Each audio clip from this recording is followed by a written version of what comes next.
Today we look at some of the worst crash physics from the Formula 1 game franchise, so let's get straight into it. In a way, you could classify this game's physics as funny, crazy, hilariously unrealistic, and for sure is the reason why most people even remember this game in the first place, that being F1 2015. Now for sure, the overall damage physics in this game were a big step up from F1 2014, as F1 2015 would be the first game on new gen consoles, but the problem is, they were so unpredictable you wouldn't know what to expect. If you collided with another car, spin out or crash into a wall. In fact, it was so bad that if you lost your front wing, well, I think these clips will sum it up.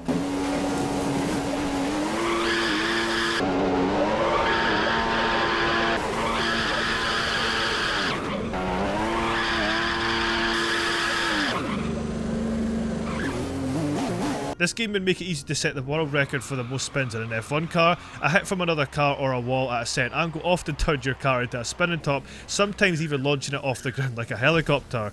And maybe looking back at it now, maybe this wasn't such a big step up from F1 2014. I feel like the workers at Cody's wanted to give us the best physics ever for a Formula 1 game, but they just, slightly overdone it, and by the time release day arrived, there was no going back, so they just left it, just like the many other issues within the game. If you were around for the launch of F1 2015, you'll remember that day one's bugs were catastrophic. You think some of the bugs we get in the F1 games now were really bad?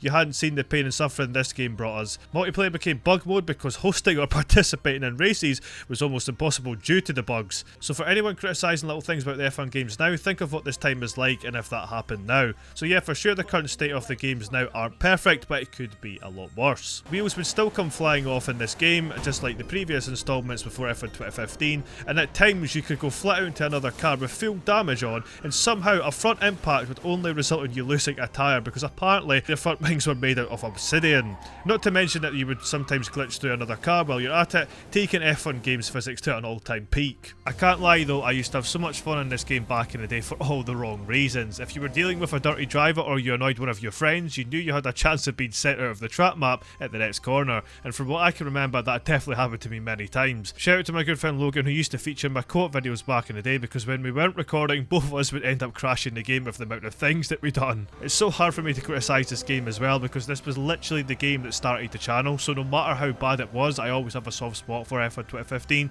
even if the videos weren't the best quality in the world. Overall, if you want to have some fun, cause chaos and see the most bizarre crashes you'll ever see in a Formula 1 game, then the game is fun on that side for sure. And I mean, the physics are not all that bad, because some aspects with contact can be very realistic, but I think the best way to put it would be probably too extreme and unpredictable. F1 2015 wasn't the only game to have bad damage physics, because luckily we had F1 2011.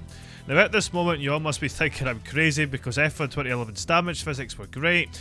Well, that's very true, but I think some of us forget that F1 2011 wasn't just released for Xbox 360, PS3 and the PC. The game was also given a PlayStation Vita, Nintendo 3DS and iOS editions, which was an interesting choice to make, but in a way I could see why trying to expand the game for everyone to play who might not have owned one of the big three preferred gaming choices at this time. But yeah, I mean, the game wasn't great. The game overall was fun for folks who want to sit on their phones or 3DS and chill for a bit and not care too much about how the game looks, but I mean, come on man, we could at least have some decent crash physics to go with it, because these versions of F1 2011 lads had indestructible cars. The only damage you could see animation wise was for your front tyres, which would cave in slightly if you hit the wall hard enough, but apart from that everything else would remain intact. You could still damage your front and rear wings, but you'd have to rely on the car graphic to see if you had or not, which would change colour to yellow, orange or red depending on how bad the damage was. And the crazy thing is, the damage wouldn't affect your performance too much, so there is times where you could generally have red front wing damage and continue on setting fastest laps like nothing had happened. It's a different story when you damage your tyre however,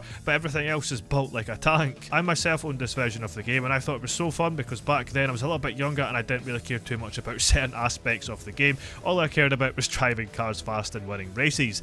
But the physics were very unpredictable, just like F1 2015, but crazy enough were a little bit less. You could still be sent flying when making slight contact with a car. You could ride cars because this game has decided the AI has to race 6 wide into every single corner, and at times even be punted off by them because the speeds that they're taken into and out of the corners. I'm not even joking, it's the craziest thing you'll see. These speeds make the W11 look like nothing. Imagine the G-forces if they make cars quick enough to take corner speeds like this in real life. Yeah, I think it'd be something like Ollie Behrman's first race in Saudi 2024, but a lot worse most likely. You could never really get spun around in this game as well unless it's from another player going flat out into you, because the controls made it so when you made contact with an AI, and let's just say for example it hits your rear tyre, the car would lose control only so much that you would be able to easily catch the car back up again and continue on, which was kinda cool, but it sort of made you a little bit too OP because you could easily barge everyone else out of the way, and it made you always go for ridiculous dives and moves at places you normally wouldn't, because you knew you wouldn't get affected too much by it if contact was inevitable. There's also another Formula 1 game out there which if you play enough of will quickly remind you of the 3DS version of F1 2011. In fact, the damage physics are nearly the exact same but a little bit more realistic to what I've just shown you. The only F1 game ever released for the Wii, F1 2009. Another game which happens to have indestructible cars. This is basically a slightly more improved version of F1 2011 for the 3DS, and I'm not even kidding. If you compare both games' damage physics, you will find that nearly everything is identical, from the contact with the AI to the tyre damage. The difference with F1 2009 is that you can actually rip your front wing off and a bit more tyre damage. Like for example here when I pitted to repair a broken left front tyre, and after only one sector the tyre would break again without any contact with the wall or the AI after the pit stop. When if you think about it, it's insanely realistic, and not even the F1 games we have now could pull something like that off. Your front and rear rings will heavily shake if damaged enough, but only the front wing could become detached, with the rear ring remaining glued on no matter how badly damaged it is. Nice to see that today's F1 games are still doing the same thing. Everything else is basic and doesn't really offer anything special, and I had a bit of advice for some of you who haven't played this game yet and wanting to. Whatever you do not turn the anti-skid assist off, because Formula 1 becomes Formula Rally out of every corner, and within a lap your tyres will be cooked, and once they're cooked you're barely able to drive on and end up finishing your cook up with a smoked engine. We all love some good off-track physics, but in this game you really want to avoid going anywhere near it, because I'm telling you, the second you go through the gravel you won't be stopping until you hit the barriers. It's practically ice. I'm glad I wasn't really a hardcore F1 game fan around 2009, because don't get me wrong, I was still an F1 fan and watching the races, but I didn't start gaming until say the year after. But imagine the feeling of going 2 years without an F1 game to then, which would have been F1 Championship Edition for the PS3, to be then given this absolute letdown of a game after so much anticipation. Mind you, technically we're in a similar situation with F1 25 and the reimagined F1 game coming in 2027, so hopefully I haven't just jinxed that, but to be fair, Cody's did heavily deliver the year after F1 2009, so it wasn't all that bad in the end. Not gonna lie, looking at this, you don't think Codemasters secretly copy and pasted F1 2009 into F1 2011 3DS and replaced the 09 cars with the 2011 spec cars, and then just took away some features, because it's quite insane how close both these games are. And remember, they did release only 2 years apart, so honestly I don't even rule something out. So there you are guys, there are some F1 games with some of the worst crash physics from the franchise. Let me know as well if I've missed any F1 games that you think should have featured in this video, and I might even consider doing a part 2. Don't forget to drop a like to help support the video, and subscribe to see more Formula 1 game content like you've just watched. But apart from that, I hope you have a great rest of your day. Take care now guys, and we'll see you in my next video.